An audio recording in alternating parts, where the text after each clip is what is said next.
দেশের গোপন তথ্য পাকিস্তান সহ বিভিন্ন দেশে পাচারের অভিযোগে উত্তর দিনাজপুরে কালিয়াগঞ্জ থেকে গ্রেফতার হয় মুক্তা মাহাতো। মুম্বাইয়ের অ্যান্টি টেররিজম স্কোয়াডের হাতে গ্রেফতারির পর আজ ধৃতকে মুম্বাইয়ের থানা আদালতে পেশ। অনলাইন গেমেই জঙ্গি যোগ, জোরালো সন্দেহ, ধৃতকে 5 দিনে পুলিশ হেফাজত নির্দেশ কোর্টের। যদিও পরিবারের দাবি মোবাইলে গেম খেলত এই যুবক। ধৃত মুক্তা মাহাতোর বাড়ি কালিয়াগঞ্জের কাঁকড়া মোড়ে। ধৃতের বিরুদ্ধে দেশদ্রোহী আইন সহ একাধিক জামিন অযোগ্য ধারার মামলা, পাকিস্তান, প্যালেস্তাইন, ইরান সহ একাধিক দেশে তথ্য পাচারের অভিযোগ। ভবানন্দ সিংহ আমাদের প্রতিনিধি রয়েছেন আমাদের সঙ্গে। ভবানন্দ, দেখো, যেমনটা ঘটেছে, যেমনটা অভিযোগ উঠে এসেছে, গত কয়েকদিন থেকে উত্তর দিনাজপুর কিন্তু ব্যাপকভাবে চাঞ্চল্য ছড়িয়েছে। এখানে মুম্বাই থেকে এটিএস এর একটা বিশেষ দল তারা এখানে আসে এবং এসে এখান থেকে একজন যুবককে তারা গ্রেপ্তার করে এবং তারা ট্রানজিট রিমান্ডে মুম্বাইতে নিয়ে যায়।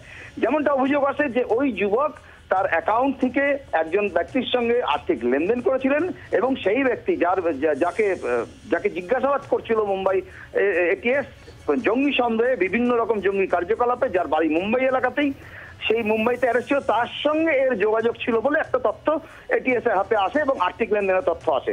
সেই তথ্য থেকে কিন্তু এই যুবককে এখান থেকে কালিয়াগঞ্জ থেকে গ্রেপ্তার করে মুম্বাই এটিএস নিয়ে যায় এবং সেখানে নিয়ে গিয়ে তারা আদালতে পেশ করে। এবং আমরা যেমনটা জানতে পারছি তার পরিবার সূত্রে যে 5 দিনের এটিএস এর রিমান্ডে সেই মুহূর্তে আছে এবং যেমনটা তার পরিবার দাবি করছে যে এটা একদমই সামান্য ব্যাপার, কোনো বড় আর্থিক লেনদেনের ঘটনা নয়, মাত্র 2000 টাকার লেনদেনের একটা ঘটনা এবং তাদের ভাইকে ফাঁসানো হয়েছে, তাদের পরিবার বলছে তাদের পরিবারের ছেলেকে ফাঁসানো হয়েছে এবং তার সব মিলিয়ে কিন্তু ব্যাপক চাঞ্চল্য ছড়িয়ে আছে এই মুহূর্তে কালিয়াগঞ্জ সহ উত্তর দিনাজপুর জেলা জুড়ে। ধন্যবাদ ভবানন্দ। কি বলেছেন মনোজ টিগ্গা শোনাবো আপনাদের।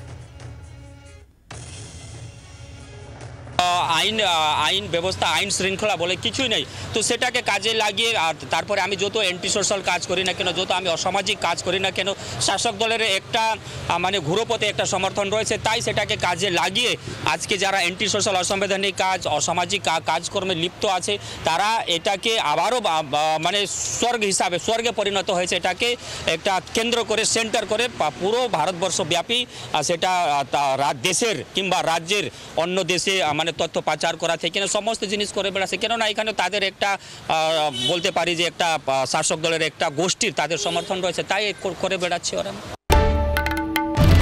বাংলার আওয়াজ, বাঙালির আবেগ, জি 24 ঘন্টা।